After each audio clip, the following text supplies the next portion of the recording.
Okay, we're live. Greetings. Yay!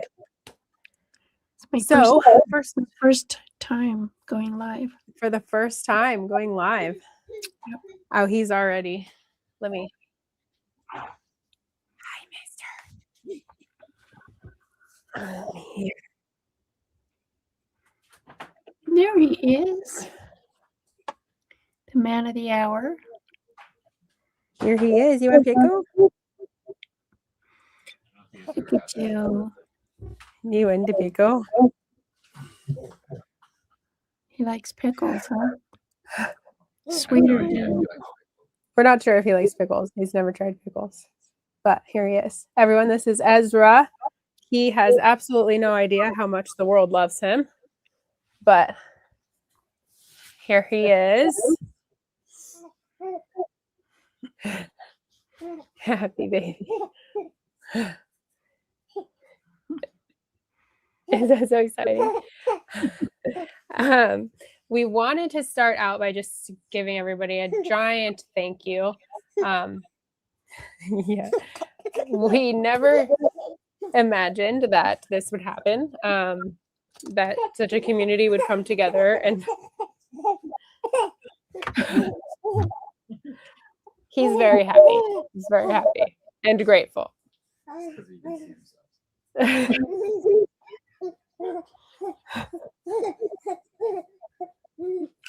Well, this is that laugh I was telling everybody about.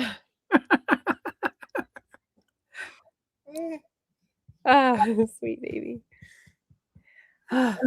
He's a lot sweeter than you were when you were a baby.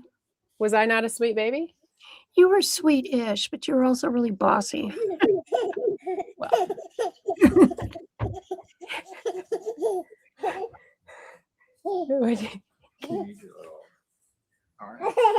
Oh, it's hanging up in the living room. You could grab that. What do you think? Happy. So really, we just kind of wanted to create a space to say hello to everybody and say thank you. And Mary, and from this point forward, I'm going to call her mom because otherwise it sounds weird. Yes, he is eating a pickle. Yes, he's never tried a pickle before. Okay. Is it Put sweet? on my. Is it sweet or dill? Is it bread? It's a dill pickle. Okay.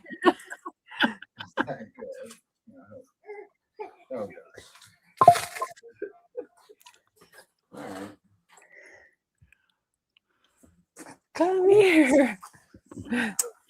See, we've got our little chair for you. Perfect. There we go.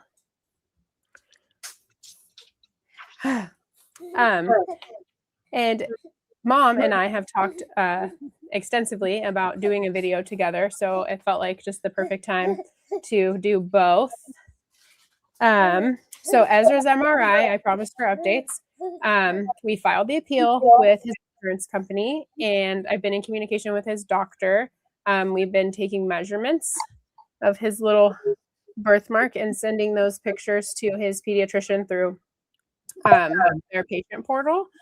And he has an appointment coming up in the next couple of weeks. They're trying to squeeze him in early so that the pediatrician can submit a new request for the MRI. And then we're also in communication with the facility that's going to do the MRI.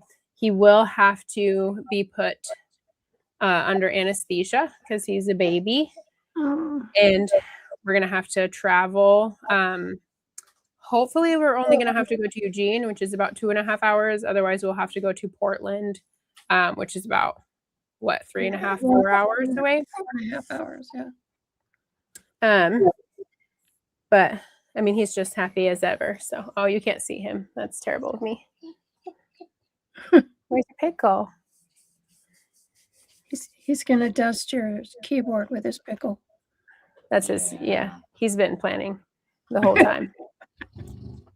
And then we were just so overwhelmed by all of the donations. It's been an absolute whirlwind and crazy. And we went to sleep and woke up and realized, oh my gosh, we might actually be able to save our house. We have been trying to save our house actually actively for many months. I wrote a piece, I want to say it was like what, January maybe? In January, about displacement. And so we've been actively like trying to find solutions since then. And the realtor came on last Friday to take pictures, and we were just heartbroken. And I decided to write about that a little bit in my Sunday piece. And then Monday, I was honestly just angry that, like, how could you deny an MRI for a little sweet baby?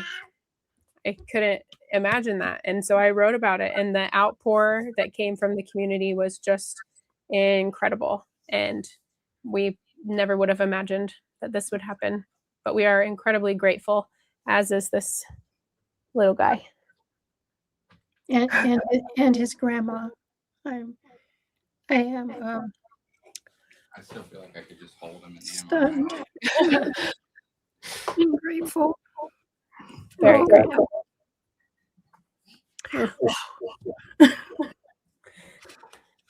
Yes, we're very lucky. But I did rope Grandma into this because I thought that people might have some questions for Mary, or she's kind of elusive. The word is introverted. Introverted. The opposite of my daughter, and who is not introverted at all, but and I'm proudly introverted. I like being introverted. I'm completely comfortable with it. But yeah, so. Oh, thank you. Thank you very much. I'm only a gifted writer because I came from her. You know, that actually reminds me of a really funny story. We were driving, Mom and my older sister and I were driving to somewhere, California for something. And my sister, who is also a very talented writer, but I didn't say that. Who's also a very talented writer, was kind of talking about how she is so gifted at reading Shakespeare and understanding the English language. And we drove past a sign, and she goes, "What's a whale sheed?" We both kind of looked at my mom, and I just started laughing because the sign actually said whale's head. So the timing of it was quite funny. right after her brags. Okay, do you see, how did you become writers? So Mom, maybe that's a question you could answer. So for me, it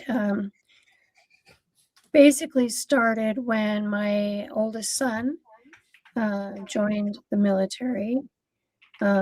He'd screwed around his first year in college, and his dad pressured him to join the military, and he joined the Marines. And 2 weeks after he signed up, 9/11 happened. And I just knew that we were going to be going to war. And that morning, I was actually displaced. The girls and I, we'd had to sell our home, and we were literally homeless, moving from California up to Oregon. And that morning, I was in a motel and I watched the news, and you could see the initial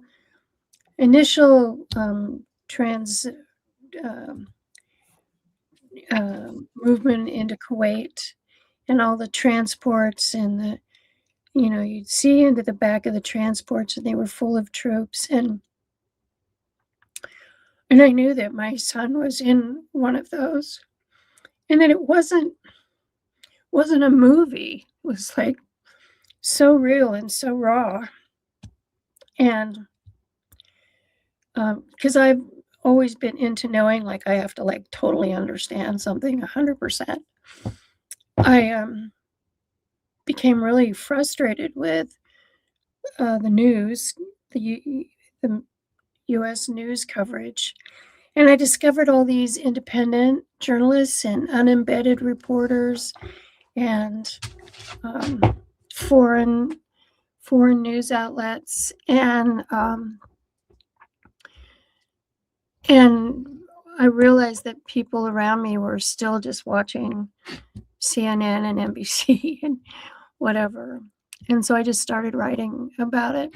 And because I felt like people were missing, there was so much more. There was so much color and so much nuance that was just so flattened out in the locals in the U.S. press coverage. And so I started a blog, and I realized, that writing about national stuff when you don't have any credentials, etc. And so I started writing about local stuff and attending commissioner meetings and city councils and so forth. And I would read the news coverage of a meeting that I had been to, and I just thought, like, man, were you guys even at the same meeting? Because there was so much that happened that just wasn't in there. And I'm talking about, like, little side things that to me were very meaningful. And so I developed my blog, and I wrote primarily about local stuff because I didn't think Congress was going to listen to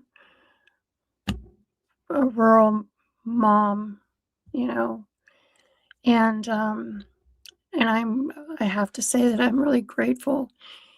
Back in, I guess it's been about a year now, because I'm very pro-democracy, and I just started venting on Oregon's Bay Area because I needed somebody to vent to. And I'm so grateful that people were willing to read my vents and interact. And I realized that, I'm not alone. And we are not alone. We're all in this together. And so I guess basically I had 10 or 15 years of practice writing about local drama and things going on around here. And just for a touch of context, I used to actually have friends in high school who would want to know something about someone, and they would ask me to ask my mom. She's well known for digging. Well, digging, but the other side of that is, and it still happens to this day, I get tips from readers all the time, for which I'm eternally grateful. And some of them really turn out to be pretty useful. And so when you start writing about local police departments and the things that they do that aren't particularly interesting, or like legal, I guess, all of a sudden the floodgates open and you get this inundated with stories. And so there was never any shortage of things to write about, I guess is the main thing. As to where we learned to write, I loved reading to the kids when they were little. The boys are about 10 years older than the girls, but I would read Roald Dahl, and I loved reading to the boys. And then when the girls came along, they were like, I could sit there and read Jane Austen, and so they grew up because I never have had a television. So the only entertainment they got was mom reading stories. And so I think that's probably where it came from. Are you there? You're hiding I'm out? still here. Yes. Oh, sorry. I didn't really do. I would actually have said that I was not a writer, in any way. I did thrive in like English lit and classes in college that involved writing, but I wouldn't have ever said that I was that type of person. And I did a lot of grant writing. Working for FQHCs and clinics in general, I did a lot of grant writing and like fundraising type of writing. Really. And then when I started this with mom, I didn't do any writing in the beginning. I was working on making videos, and I started to read about RFK Jr. And like having just come, my job immediately prior to this was in a local clinic, and they had a really big pediatrics department. It's actually where my son goes and my daughter go to the doctor. And reading about that and seeing like the information that RFK Jr. was putting out about vaccines, and just seeing that impact that it was having on local communities, especially kind of, more red leaning or right leaning communities like the one we're in, really just hurt. Like I genuinely think I felt physical pain when I was reading about that. I mean, I cried. So I decided to write about it, and then it just kind of flowed from there. Somebody asked, how do I get all the info from Washington? And that's I don't know if I have a clear answer on that, other than I am just a news junkie. And having had a child go to war, you realize how not paying attention can impact your life in just a profound way. And so I have a few favorite sources I go to, like Financial Times. I read the New York Times, Washington Post, and I watch a lot of other independent journalists, a lot of other Substackers, and there's some really gifted, talented people who have the resources and access to information that would be harder for me to get. So I have to give all of them credit for what I write, because they're doing the hard work. They're the ones who are digging through archives and so forth.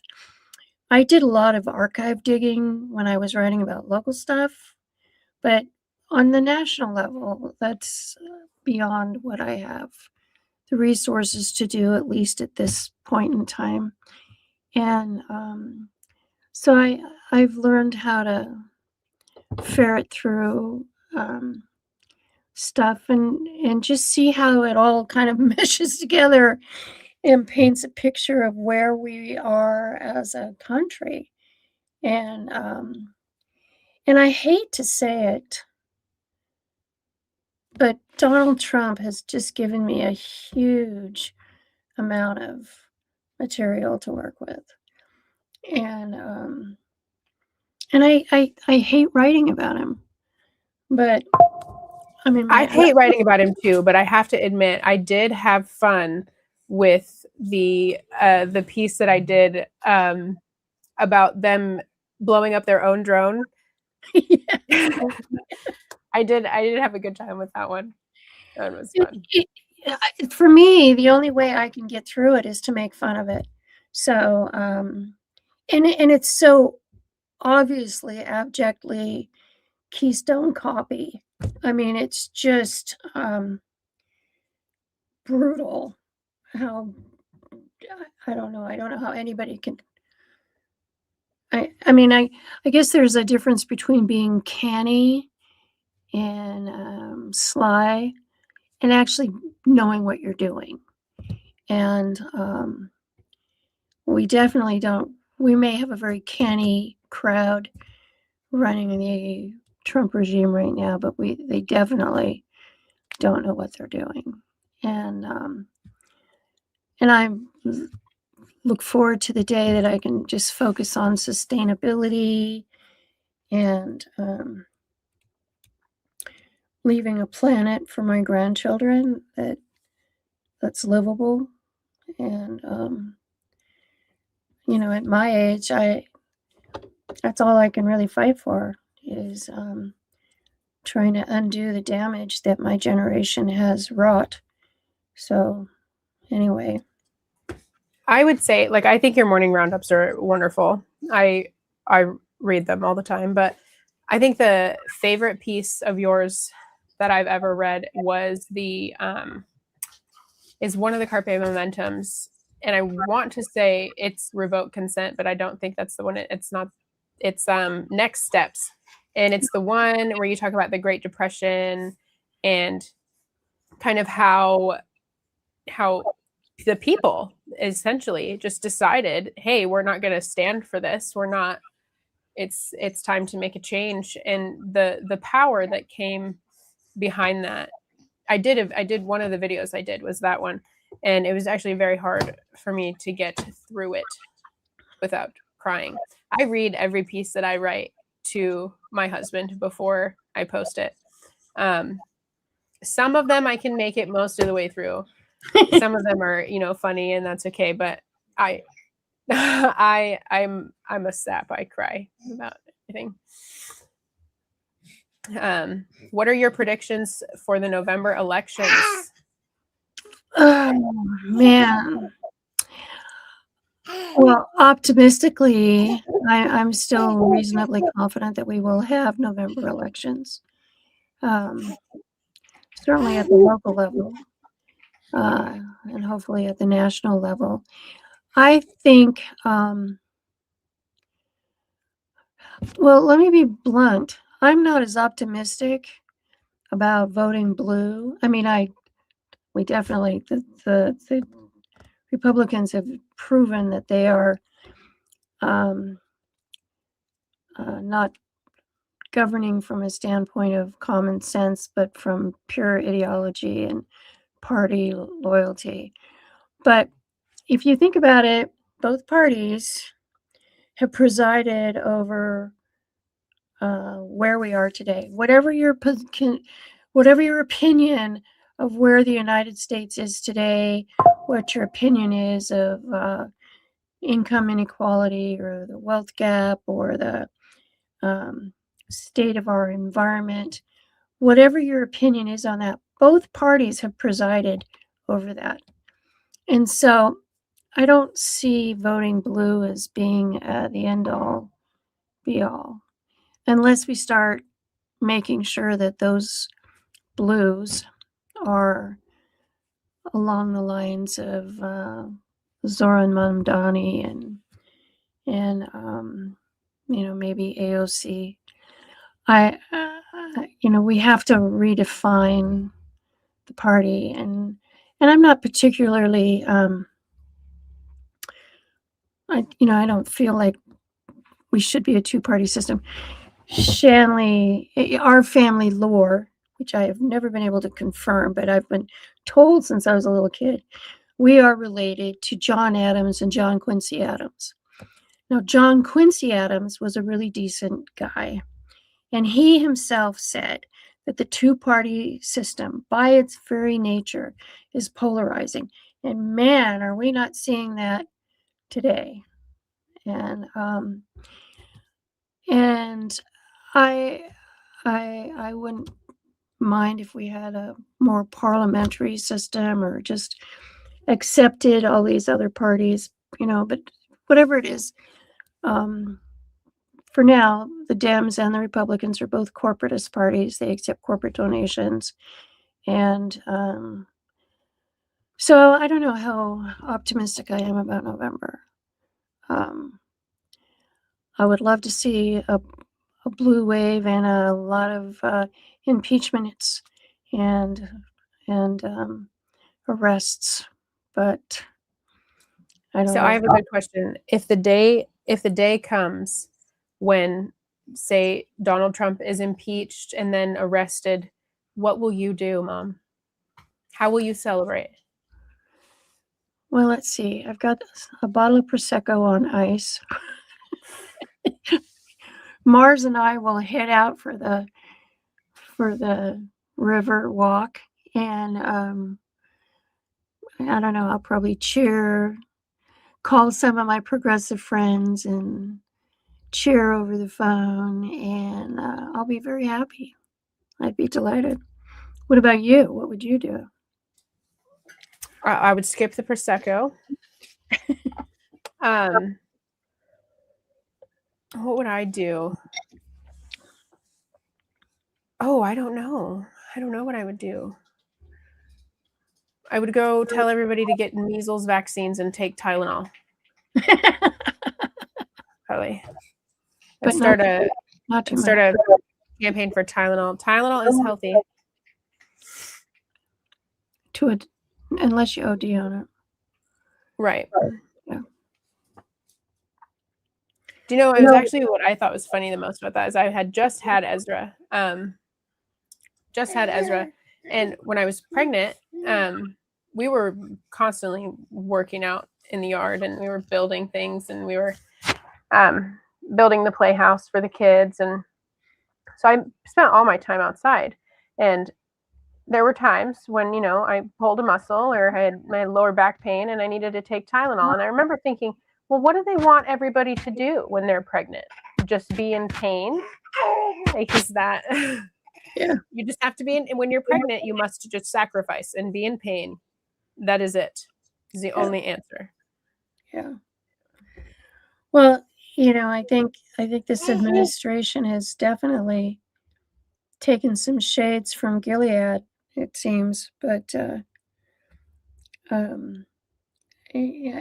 not a lot of consideration for women, and women need to rise up. Women are rising up and have been rising up, but women need to take the reins. We need a woman president, and I'd like to see a woman in the Department of Defense. No more of that macho testosterone crap. God, what an embarrassment. I think absolutely for women. And I wrote a piece about that also. It's just shocking to me to think how absolutely disgusting some of the things that come out of these men's mouths about women. Like especially Pete Hegseth and his comments about women in the armed forces, and to think about all those women that were out there. I can't think of the name, the girl with the bandana. Mom, help me out. The famous, it's so famous. She does the muscles. Oh, Rosie the Riveter. Rosie the Riveter, all those women that were, making the equipment and saving the country. And Margaret something, who did the NASA, she wrote the code for the Apollo missions. Yeah. It wasn't, yeah. Anyways, yes. All the amazing things that women have done. But I do want to call out, Mom. Somebody did ask, where's Mars? Mars, what are you doing over there? He is snoozing right behind me. I don't know if I can get him on camera. Let me see. I don't know. Can you? There he is, snoozing in his little bed. Could you see him? There he is. Oh, there he is. Mr. Mars.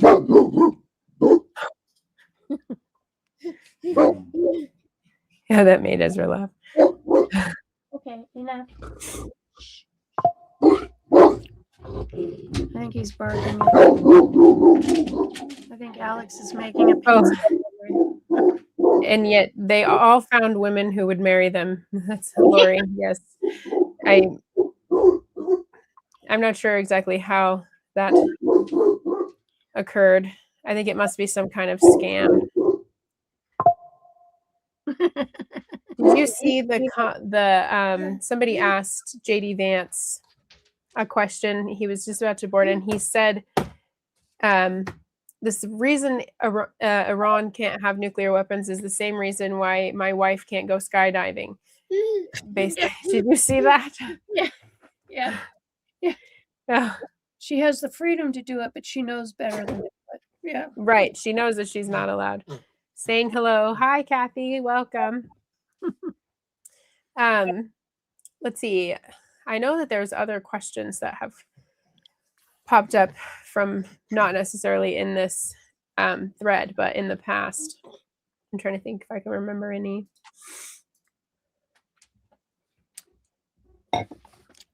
Actually, I can think of another funny. So you were talking about reading to the kids. Alex? And for those of you that don't know, Mom, actually, I missed her. Up until you were, I think, 8 is what I remember, lived in England. Yes. Yes, she did. And so when she reads out loud, she sounds British. Only if I'm reading British novels. I don't know. Because it just comes Well, out. Rock just said I do that too. Oh, yeah.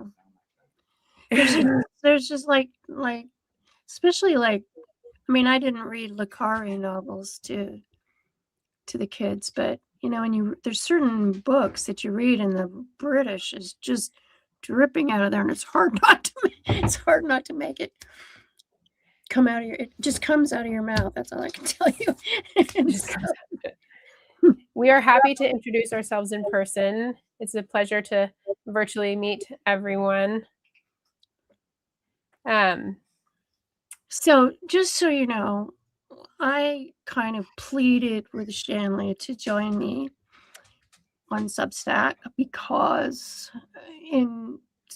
I was getting overwhelmed with the back end part of the. I mean, I love writing. I just love research. I mean, I am so into research. It's unhealthy, but and I had thought, that I would love to turn some of what I'm working on into video. And so I hammered on her. I didn't hammer on her, but I just encouraged her to help me out. And she did. When she was on pregnancy leave, she did. And then instead of helping me with video, she started writing her own stuff.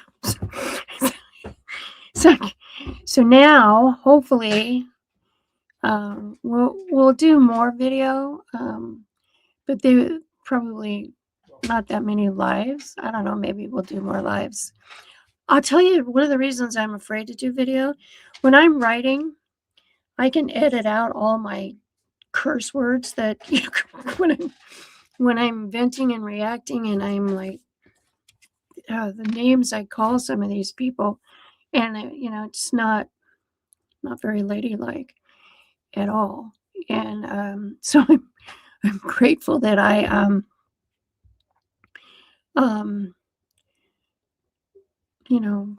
need to, if I were to do like a reaction video to like these Pete Hegseth hearings, man, the F-bombs were flying here. So it allows me to present like an adult and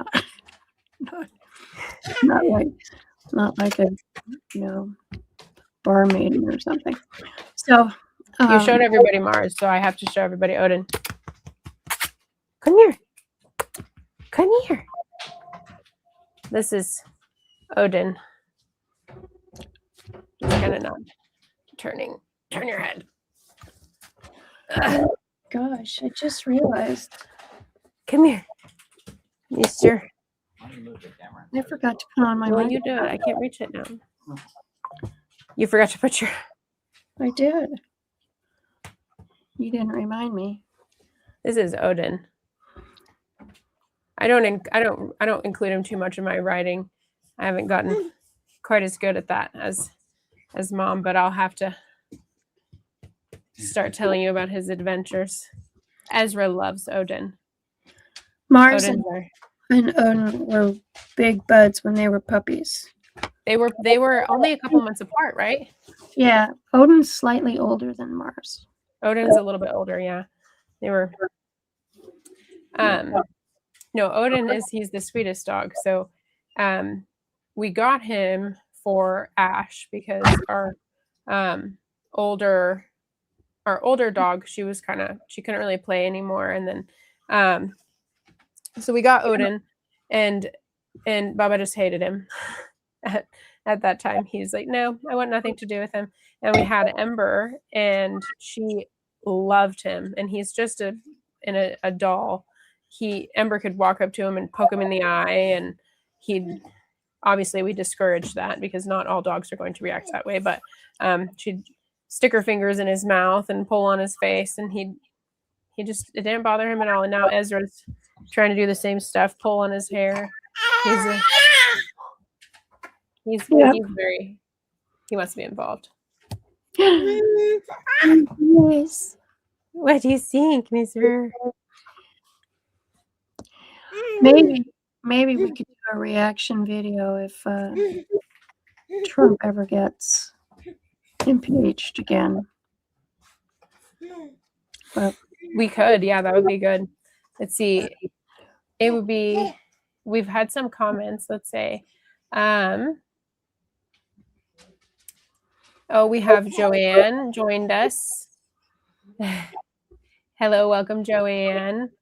Joanne says, thank you for doing this. It will be so lovely to see your faces and Mars's when I read next. Well, see, Mom, I told you. Yeah. This geopolitical situation from Lori. This is from Lori. This geopolitical situation has been so heavy and horrible. The Artemis landing and the result of this GoFundMe have been joyful and uplifting. Thank you, Lori. It's been very uplifting for us as well. Yeah. Very touching.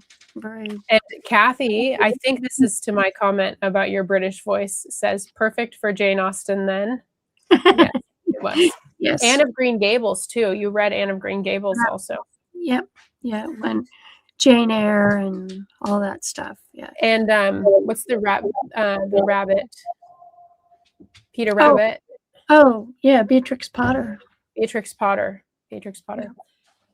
Oh, Joanne here again. So agree. We need more women in charge everywhere. I agree with that too. I've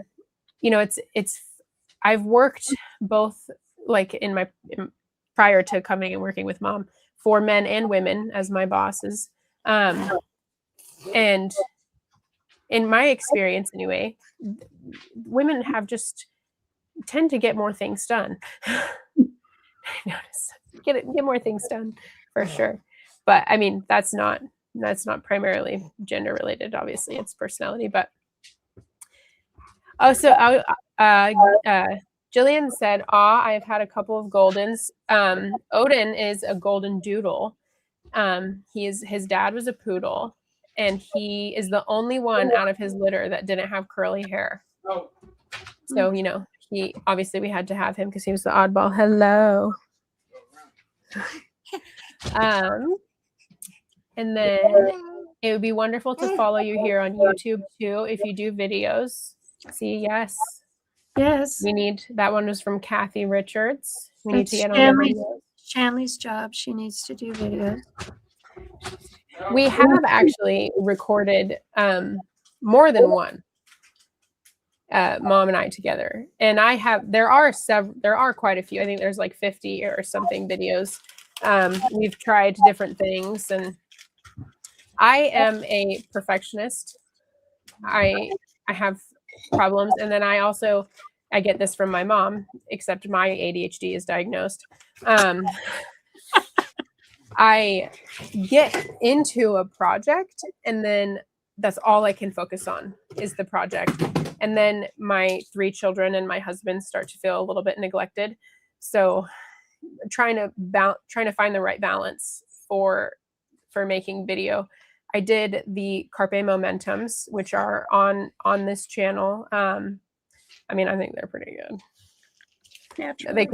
They could be better.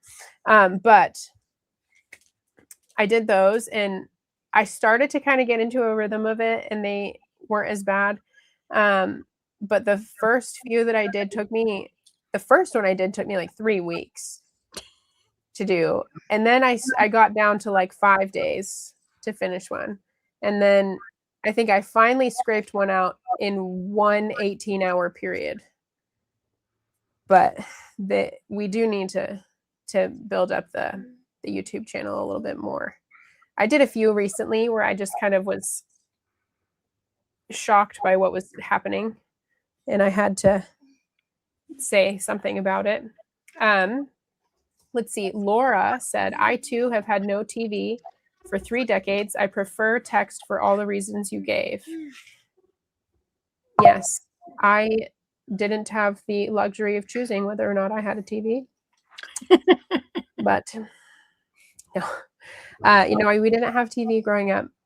And I think that my sister and I both, we read. We were just always reading. Yeah. I can't. It's interesting. So my daughter actually really enjoys books. She doesn't know how to read yet. She's getting closer.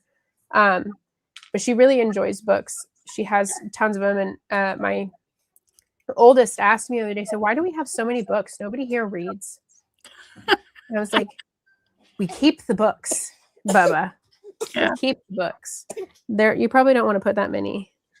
Maybe just one at a time. Yeah, you're good. When my father who passed away a couple of years ago, he came to live with me when he was 92, and we had to clean out his home. He'd lived in this house for about 30 years over in Klamath Falls, and I don't know that we did an official count, but the estimate was there were 3,000 or 4,000 books in the house, and he had so many books that he had bookcases smashed up in front of a bookcase full of books.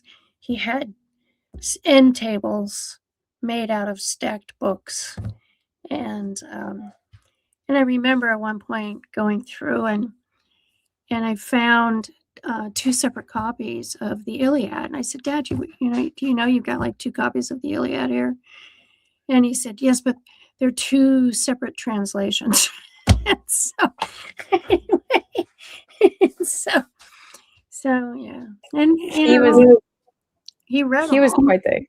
He was definitely, and Grandma was too. She read quite a bit too, but he was just such a character. We called him Grumpy Grandpa, which later was shortened to Grumps. And he hated pancakes because when he was growing up, shortly after the Great Depression, and he didn't have a lot of money, he ate nothing but pancakes. And up until the day he died, he hated pancakes. Let's see. We have a couple more. I think from Monique, I think we would probably all enjoy a reaction video. It sounds like it could be most entertaining. Yeah, Mom, you're going to have to do a reaction video. Let's see. And then Joanne here again. Do you live very far away from each other? Have you always been Oregonians? So no and no. We live very close to each other, actually, less than a mile. I've tried to leave. I've tried to move away a couple times, and I always end up back here. And I was born in Fort Bragg, California, which we lived there till I was 5. No, I want to say like 4, 3, 4. Yeah, 4. Yeah, maybe 5. Yeah, we moved here in 2003. So yeah. He's enjoying yogis. Oh, I thought maybe he would back off with it. we moved up to Oregon, I think in 2003, right?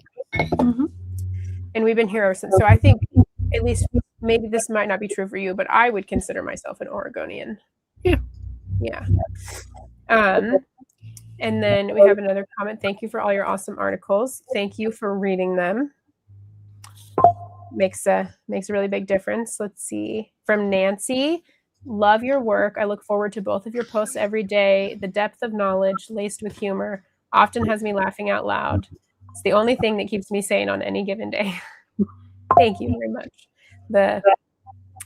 I remember one that you did, Mom, and it was one of your roundups, and the mug that you did.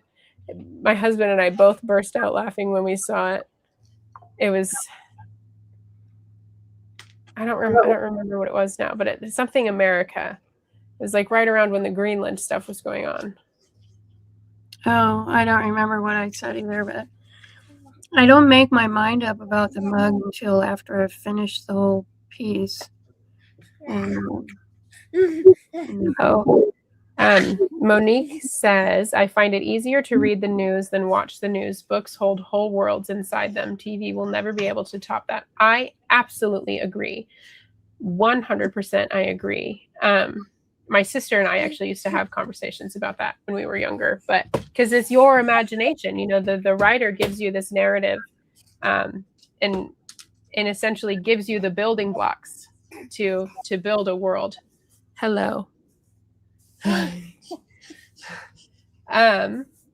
know, let's see, from Kathy Richards, I know you both love writing, but does it ever feel overwhelming or like too much pressure to put out your Substacks daily, knowing how many people are waiting to hear your perspective? Yes, sometimes it does and it doesn't.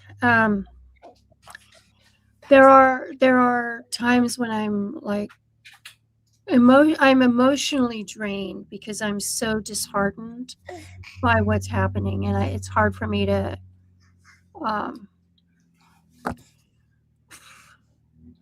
sometimes you just want to go bury your head in the sand and cry, and then I realize that's not a solution. Certainly that's not going to help my grandchildren, and yeah, it's not painless, and it takes me forever. A lot of people have said that I knock those out really fast. I definitely don't. I start the day before. I almost start right after I finish one, and I start reading stuff and thinking about it, and like what kind of makes sense, and how I can what I can piece together to kind of make a point, I guess. And for me, basically the only way to get through it is to just make fun of it. Right. Brock found the mug. It was "Make America Go Away."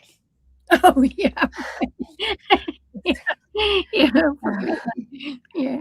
I don't think I made that up. I think they did that. I think yeah, you remember you telling me. I think someone else did. I think Greenland came up with that. There was a sign, "Make America Go Away." But there's no. I think what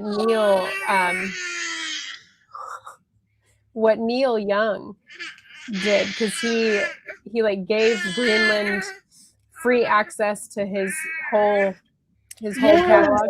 Yes, yeah. Which was good. I think I wrote a piece about that one, and I was thinking, what a way to support Greenland. I love it. Yeah. Let's see. Thank you so much for the donation. We really appreciate it. It warms our hearts. Let's see. So we have, I just joined in. I love your writing. This is from Loretta. Mary, thanks so much for it. I'm glad that the little baby will be getting his treatment soon. Thank you. We are too. We're very excited. It's actually just to kind of like further outline the American healthcare system. So the birthmark was, obviously he was born with it. And we first, like, the concern was first raised at his 4-month appointment, which was in January. And then they sent a referral for him to go up to OHSU in Portland. To go to OHSU up in Portland. And then we just kept like not hearing anything. I called OHSU on many occasions, like, is anything happening? And they kept giving me the runaround, like, it looks like nothing's been done with it yet. We're gonna reach out to that team and handle it. Do you want to maybe wipe him off a tiny bit? Yeah.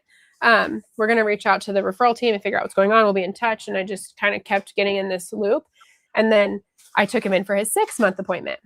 And so that 2 months, had passed. And then they kind of his doctor reached out and he said, can you send me a new photo? I need to resubmit. So his doctor has been very, very wonderful and very diligent. I sent him new photos. And he said, okay, great. We are scheduling him, or we're sending in a new referral, and hopefully we hear something soon. And then just a couple days ago, I got the denial letter from his insurance. 2 months to hear back from the hospital. Yeah, so it took 4 months in total of back and forth, and then the health insurance company just says, oh, and I mean, I guess this is his little mark here on his back. Little guy. Are you sticky? I mean, I don't know. Let's see. I'm 68 and I haven't been without a book since I graduated high school. Sometimes have 2 or more going at the same time. Yes, us too. Thanks for live streaming. What time do you get up in the morning, Mary? It seems like your writing happens early, 1 a.m. And she texts me to ask me if I'm awake. Usually between 3:30 and 4. And so for years, and this was a Geddry thing. Like my dad had it, and my grandfather had it even worse. We don't sleep like 8 hours like normal people. And so I was always able to function on 6 hours very comfortably.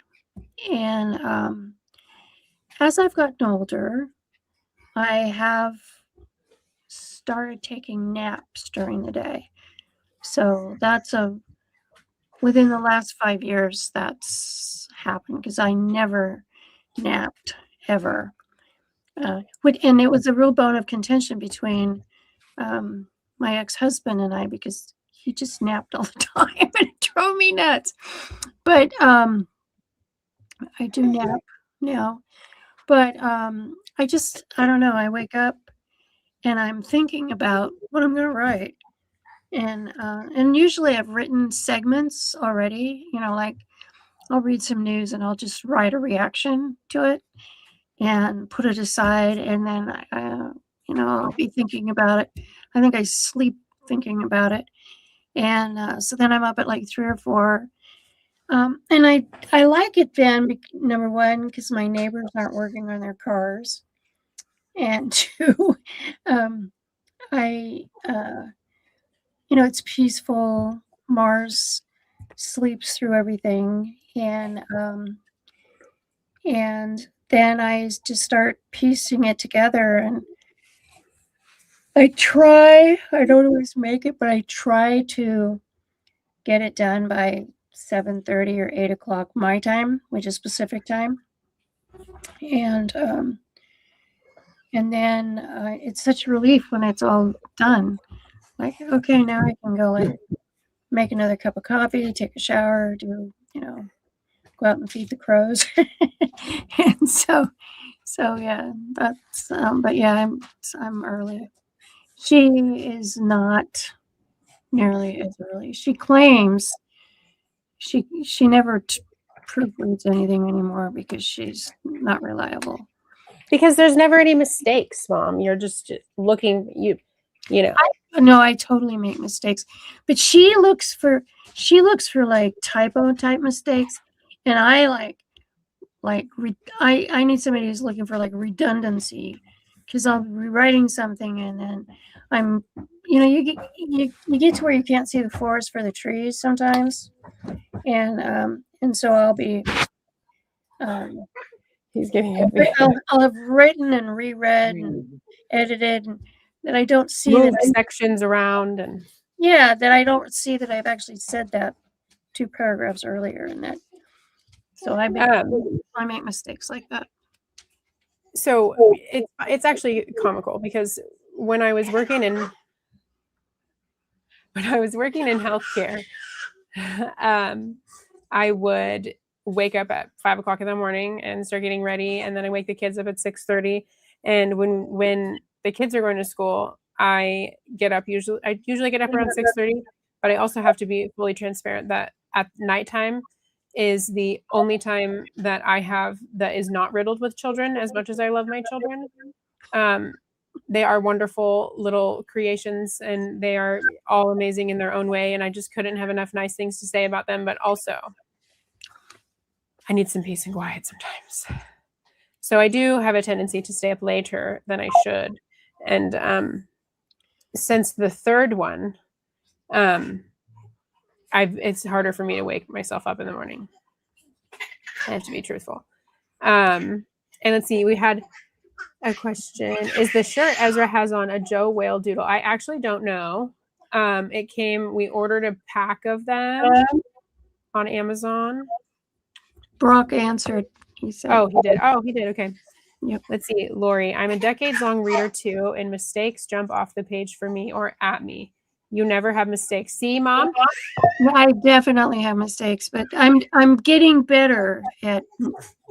I try to. That's one of the other reasons for getting up early is I can take more time and like work through it. But I do make mistakes. But I am trying. Like I'm trying not to be in such a rush to get it out, so that I actually see it. I would say so. Thank you. Mom has been writing as long as I can remember. That's what you have done. Except no, because you made soap. She was also, just in case you guys didn't know about my mom, she's actually kind of a badass. So she was like an Olympic level runner. She used to have a parrot. She used to go scuba diving very regularly. I know there's another thing. A bike. You were a mountain biker. A long time rabble rouser. Yeah, I'm still a rabble rouser. Let's see, Joanne here again. Do you have the time and energy to read the huge numbers of comments added to your writings?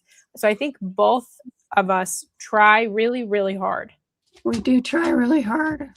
It's hard to keep up with them, I have to admit. Yes, we try really, really hard, and it is hard to keep up with sometimes. I think there was one piece that I did. I've met this man before, and it was right when they did the that 3 million Epstein. Mom, you know the one I'm talking about. The familiarity of Donald Trump. I've met this man before, and it was a very personal piece. And it had just a very big swell of comments, and I did try really hard to reply to all of them, but I don't think I ended up making it through. I wrote a piece way back. I think it was about Musk. Honestly, I don't remember, but I think it was about Elon Musk. And for whatever reason, it had something like 43,000 comments. And so anyway, there was no way I could keep up with that. I failed miserably. I mean, I couldn't even try to do that, but luckily that doesn't happen very often. But yeah, I do try and react and respond when I can. But most of my time, because I am like into research, I like really like I like looking for solutions, I guess. And so I'm always like looking for doing research to see if there's some sort of solution. And generally, there's some historical analog that we can turn to. And so it is hard for me. That was one of the other reasons I asked her to join me, was to like help with that part. Remember? So she's kind of been shirking that responsibility a little bit, But I do so many other wonderful things, you know. But you know, I remember that's you don't need to reply to all. We read your replies to others and hear you. From Carol. And then from Lori, is your readership mostly like-minded, or do you get pushback in the comments? On the OBA, on the Facebook page, we get some. Yeah, some pushback. Some pushback. Substack, I'd say pretty much like-minded. Pretty much everyone's like-minded, yeah. But occasionally, yes, we do get a few, because with Facebook, you know, you're not always just reaching the people that are subscribed. And I mean, that's true with Substack too, but I think Substack in general is more, he's laughing a lot, and I tried to get him to laugh like that for me on camera, but he only does that for Dad. So he's being adorable over here. We have some long-standing trolls on Oregon's Bay Area, the Facebook page. And you know, I actually kind of appreciate having them there because it gives you a lens into how that mindset is thinking or connecting dots. I actually I don't anymore, but I tracked a few local groups on Telegram to see where they got their information and how they were making these connections to arrive at their positions. And it's eye-opening. It's also kind of depressing. And I don't know, eventually I just kind of felt like I couldn't keep it made me feel bad. So I stopped doing it because it was just concerning. Just like, how do you combat that? Shanley was asking me earlier today what one of my favorite quotes is. And I actually have a lot of quotes. I mean, one of my favorite poets is E.E. Cummings. And but one of my favorite quotes is attributed to Jonathan Swift, and it is something to the effect of, you cannot reason a man out of a position that he did not use reason to get into. In other words, dogmatic thinking or whatever. There's no point in arguing because you're not going to shift them with facts and figures. That's very true. And I think that kind of, so we live in a very rural, red right-wing area. And I mean, I'm going to be honest, there's a lot of people in my life that I care a great deal about that are right-leaning, because I've grown up here my whole life. And it can be challenging, especially to think about the future, you know, now that I've had kids, and to think about the area that they're going to grow up in, and the potential things that could occur, or like that Rod Taylor guy who had the whole big thing to say about that special prom. It can be difficult, especially, you know, I wouldn't want to live anywhere else. I love it here. Absolutely, obviously, you know, we're trying to raise money so that we can stay in our house that we've lived in for so long, but it can be challenging to be in such a rural area and to have such a different view. So I do see, though, and just to add a little optimism. So Donald Trump won this county 3 times to the tune of 58%. But this county, the single largest registered voting bloc are independents, and more than Republicans and Democrats. And I see rumblings, just as you observe what's going on, and you don't see anywhere near the so many Trump won and MAGA signs going anywhere. There was a protest on the boardwalk in Coos Bay today, and it was pretty well attended for a Friday, which personally I think all protests should be on weekdays, but and I don't know, I think the shift is turning. When I first moved here, I read 2 books. One was called Hard Times in Paradise, written by a man who grew up here and then went away and got educated and became kind of a historian. And the other one is Plundertown, USA.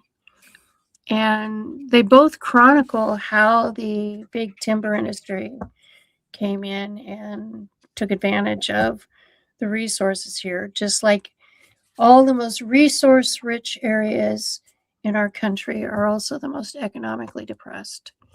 And Yes. Spoilers.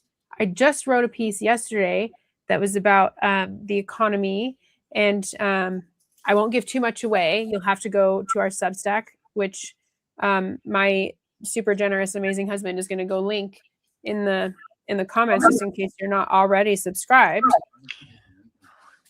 Oh, you can't link in the comments? I don't think so. We were going to edit this and put a link in the description because I forgot to do that. My bad.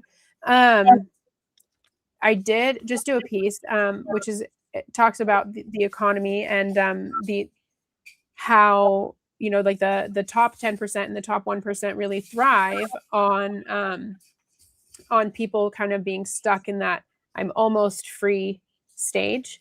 And spoilers, I have this brain noodle in my head right now.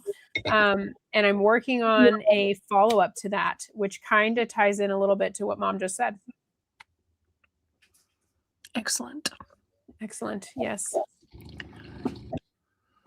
Oh, I can do, oh, look at that. How fancy. I'm going to put the link in the description right now to the Substack. Sorry. I interrupted you. I'm the worst. I find it hard to keep up with all the comments, even though I recognize that it's an important part of what we do if we're trying to build a community that's thinking about changing things. As bad as things are right now, as I don't know, as fascistic as things have become, it feels like an opportunity. And Trump is destroying our institutions and everything else. But out of that rubble, we can build back something that's better, something that wouldn't let this happen in the first place, which is what all my Carpe Momentum essays are about. That we just have this golden opportunity to seize it. Today, May Day, I think was a monumental step in that direction. That we have to flex our muscles as the real powerhouse here. That we may not have the access to the biggest bullhorn We may not control CBS or NBC or Twitter. But without the working class, nothing happens. And if the working class can figure out a way to coordinate together, we can change the world, write a new Bill of Rights, and this is our moment. Seize this moment. Yeah, I just linked like General Strike US. They're trying to get people to commit to doing a strike. I think they said they need 3%, 3 or 8% of the population. I don't remember the exact number, which is like a roughly 11 million people, I believe. Yeah. To commit and to actually go, on a general strike, and they will feel it. So that's one way to kind of reach out. But so that kind of makes me think of another question for you, Mom. One of the things that you wrote about was like a comparison between the Arab Spring and the strikes around the Great Depression, and when we were getting the new social contract, and like kind of the differences between those two instances, and why the Arab Spring kind of ended up fizzling out, for lack of a better way to put it, and why those other ones were successful. So maybe you could talk about that a little bit.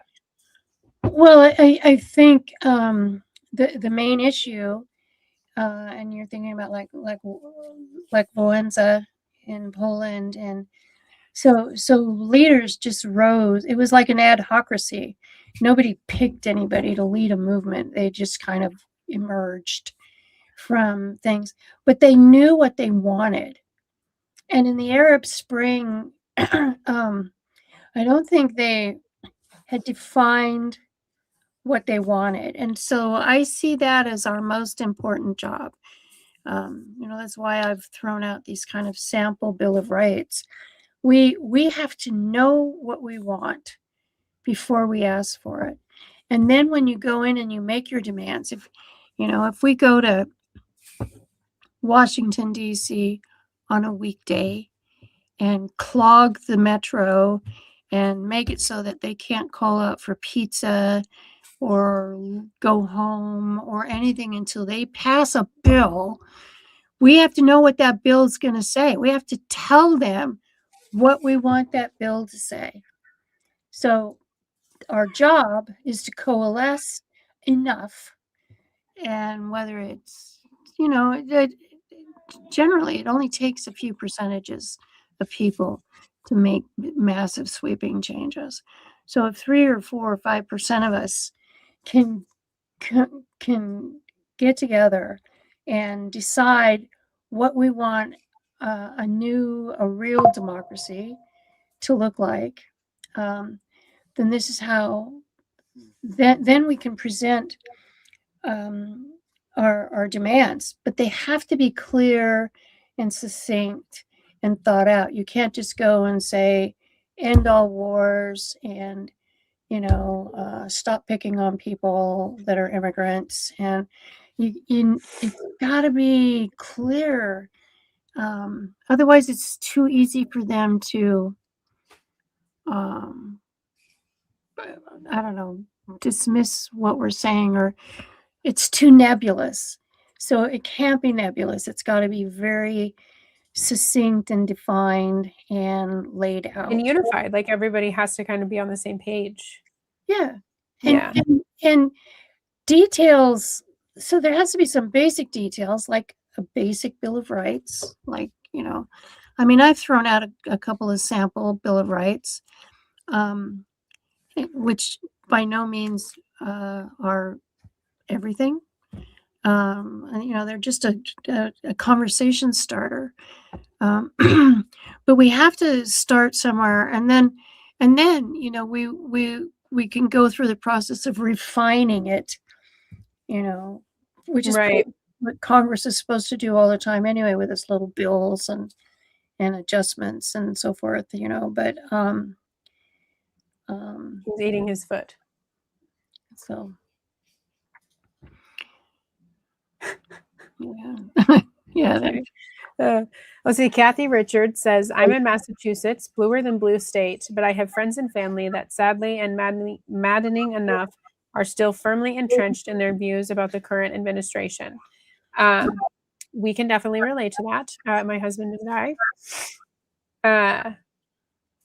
It's like I said earlier, I actually have a lot of people that I care very deeply about, that are that lean in that direction. And it can be very hard, talk about an awkward Thanksgiving. So I have mixed feelings about this, because there was a time, and a lot of people, and you have to respect that they like, I'm just not interested in politics. And I can see that. But once you've had a child sent to war, or once you suddenly find out that you don't have health insurance anymore, or that your grandson has just been denied health care, that if he gets it sooner, can have a huge impact on his life as an adult.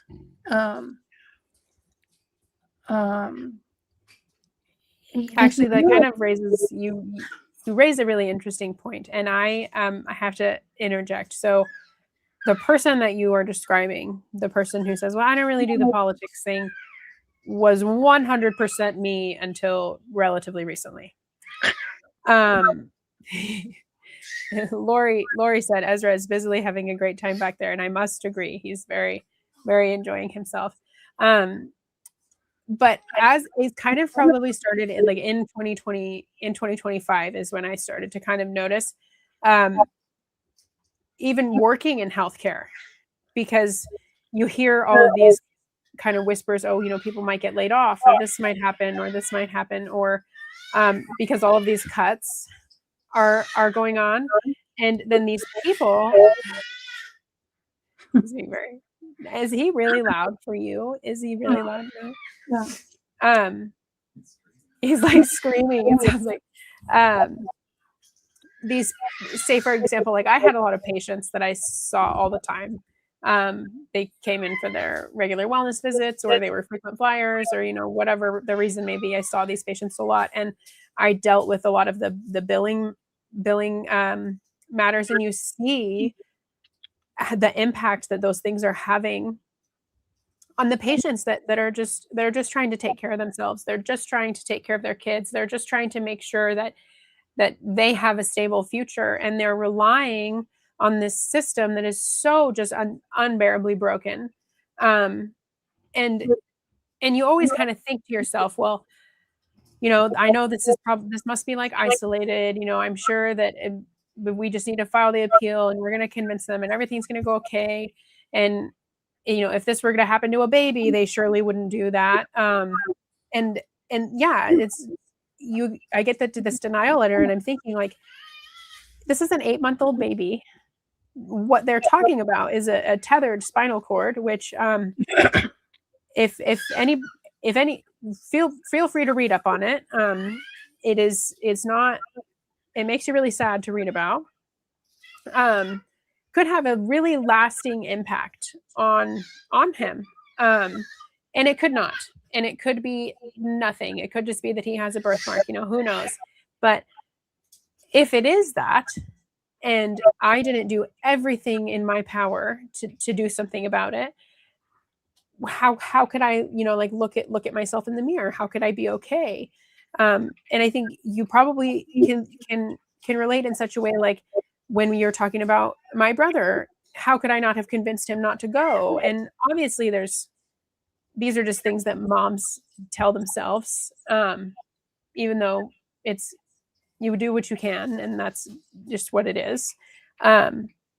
It's just crazy to think too that if this was, Donald Trump's baby, or, what's his kid's name, Barron or Eric's baby, they would have received top-notch care right away. And, if it was Eric that was going to get ready to go to war in Iraq, he probably would have miraculously had bone spurs in his heels. Just And yes, another very strong point is that it's growing. This thing on his back is getting bigger. When it started out, it was just like a little tiny red dot. And he does have a really excellent physician. And his physician was like, I am identifying this right now as something that we need to look at. And over the course of 4 months, it's now grown to be 1/2 inch. I know that because I measured it yesterday. And it used to be flat on his back. You couldn't feel it. And now it's protruding. It's much more raised. Like it feels like almost like a mole, a very raised mole. And like, why is that not enough? Why do we have to go through all of this other stuff on top of that? It's crazy. And then all of the cuts to the Affordable Care Act, and then the measles. Don't even get me started on measles. It's just mind-boggling to me. If you haven't already read it, you should definitely read the piece that I did, The Price We Paid to Live Long Enough to Forget. I go in depth about vaccines and the history of vaccines. And it is absolutely just insane to me that people, and this is like my generation, if you think about it, that are starting to be these like anti-vax is kind of like my generation and, the generation directly before me. How could you possibly know all of this data that the CDC itself will tell you, right? That all of these people died, like hundreds of thousands of people. And then all of a sudden they're not dying anymore. And it just happens to perfectly coincide with when they started getting vaccines. Oh my gosh. It's crazy. I think Monique has pointed out that whether we're interested in politics is interested in us. And I think people like confuse politics with partisanship. But politics is really just how a society makes decisions about how it's going to go forward. And yeah, it can get very partisan because, these ideological, headbutting. But I just think like I'm so old now and like bitter, I guess. Jaded. Maybe jaded is a nicer word. I think you're actually quite clear, but yes. But anyway, is that your lack of interest is why my child is now just permanently disabled from serving in Iraq. Your lack of interest is why gas prices or whatever. Not that I care about gas anymore because I bought an EV in December. And I feel pretty smug about that. Be smug about it. I just plug it in once a week and that's it. So, but as a society, we're supposed to support each other and, like if 90% of us aren't paying attention, then, it's, and the profiteers, the oligarchs, the billionaires, whatever you want to refer to them as, the plutocrats, they depend on us to not pay attention. No, yes, absolutely. 100%. The whole, we watched a really interesting video about that. The whole system thrives off of people are not paying enough attention to like go and fact check the things that you're saying. And then there's also this like the psychology of lying, basically. So if you tell a lie enough times, the more and more and more that you repeat it, the more likely people are to accept it as normal. And the same thing is true. Like if, for example, you hear somebody say that like Florida is the panhandle state or, something mundane. And then later it's discovered that that's actually not true. And it's Louisiana. And and you were wrong your whole life, you will still believe what you knew first. Yeah. So there's like, you'll still remember what you knew first, and the shock factor of like this obscenity that you're recognizing as a lie will fade and fade and fade over time.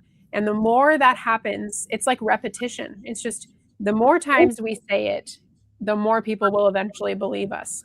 It's honestly sickening, and social media exacerbates it so much. Well, That's true too. Yeah. I think you're right about that. Mars and I are going to have to leave here shortly, but this has been wonderful, and I'm so grateful to those of you who joined us, and I'm beyond grateful for all the help that my daughter has received, and I just think as much as I can see why people don't want to be involved in politics, if you have children and grandchildren, it's your responsibility as a citizen of the world to pay attention. Yes, it is my thing. So yes, I thank you all so much. I can't even begin to express how grateful I am and my family is for the help that you've been able to provide. I should be able to post an update about our housing situation very soon, and I will definitely share. Does anyone have any other questions before we depart? How do you stay so young, Mom? That's a good question. It's definitely not avoiding stress. No. Well, Ezra's also saying bye. His big smiles over there. Thank you so much, Lori. Thank you. Thank you, everyone. Thank you, everyone, very much. And we will look forward to writing something good for you tomorrow. Yeah. All right. Good night. Good night.